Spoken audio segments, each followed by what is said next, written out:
ಇನ್ನು ರಾಜ್ಯ ಕಾಂಗ್ರೆಸ್ನಲ್ಲಿ ಪವರ್ ಶೇರಿಂಗ್ ಕಿಚ್ಚು ಮತ್ತೆ ತಾರಕಕ್ಕೆ ಹೇಳ್ತಾ ಇದೆ. ಯಾವಾಗ ನವೆಂಬರ್ ಕ್ರಾಂತಿಯ ವಿಚಾರ ಮತ್ತೆ ಮುನ್ನೆಲೆಗೆ ಬಂತು ಆಗಿನಿಂದಲೂ ಈ ಪವರ್ ಶೇರಿಂಗ್ ಫೈಟ್ ಜಟಾಪಟಿ ತೀವ್ರವಾಗಿ ಹೆಚ್ಚಾಗಿದೆ. ಅದಕ್ಕೆ ಕಾರಣ 2.5 ವರ್ಷ ಪೂರ್ಣಗೊಳ್ತಾ ಇದೆ ನವೆಂಬರ್ಗೆ. ಅದಕ್ಕೆ ಹಾಗಾಗಿ ಹೈಕಮಾಂಡ್ ಅಂಗಳದಲ್ಲಿ ಸರ್ಕಸ್ ಶುರುವಾಗ್ತಾ ಇದೆ.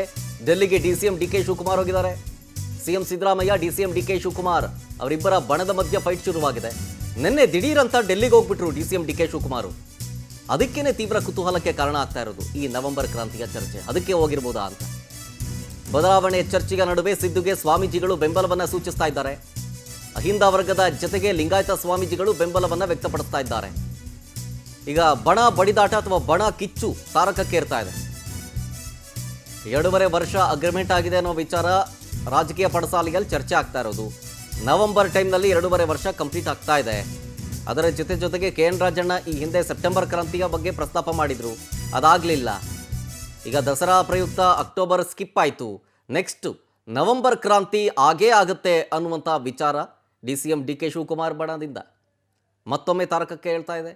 ರಾಜಕೀಯ ಪಡಸಾಲೆಯಲ್ಲಿ ಇದ್ರ ಬಗ್ಗೆ ಚರ್ಚೆ ಆಗ್ತಾ ಇದೆ. ಈ ಬೆನ್ನಲ್ಲೇ ನಿನ್ನೆ ದಿಢೀರಂತ ಡೆಲ್ಲಿಗೆ ಹೋಗಿದ್ದು ಡಿ ಕೆ ಶಿವಕುಮಾರ್ ಅವರು ಭಾರಿ ಕುತೂಹಲಕ್ಕೆ ಕಾರಣ ಆಗ್ತಾ ಇದೆ. ಹೈಕಮಾಂಡ್ ಅವರನ್ನು ಭೇಟಿ ಮಾಡಿ ಇದ್ರ ಬಗ್ಗೆ ಚರ್ಚೆ ಮಾಡಿ ಬರ್ತಾರೆ ಅನ್ನೋದು ಒಂದು ಕಡೆ ಸುದ್ದಿ ವೈರಲ್ ಆಗ್ತಾ ಇದೆ. ಮತ್ತೊಂದು ಕಡೆ ಡೆಲ್ಲಿಗೆ ಹೋಗಲಿಲ್ಲ ಅಂತಂದ್ರು ಸಿಎಂ ಸಿದ್ದರಾಮಯ್ಯನವರಿಗೆ ಸಪೋರ್ಟ್ ಮಾತ್ರ ಬಹಳ ಚೆನ್ನಾಗಿ ಸಿಗ್ತಾ ಇದೆ. ಅಹಿಂದ ವರ್ಗದ ಜೊತೆಗೆ ಲಿಂಗಾಯತ ಸ್ವಾಮೀಜಿಗಳ ಬೆಂಬಲ ಕೂಡ ಇದೆ. ಹಾಗಾಗಿ ಈ ಸರ್ಕಸ್ನಲ್ಲಿ ಏನು ಡಿಸೈಡ್ ಆಗುತ್ತೆ ಅಥವಾ ಏನು ರಿಸಲ್ಟ್ ಬರುತ್ತೆ ಅನ್ನುವಂಥ ಕುತೂಹಲ ಇದೆ.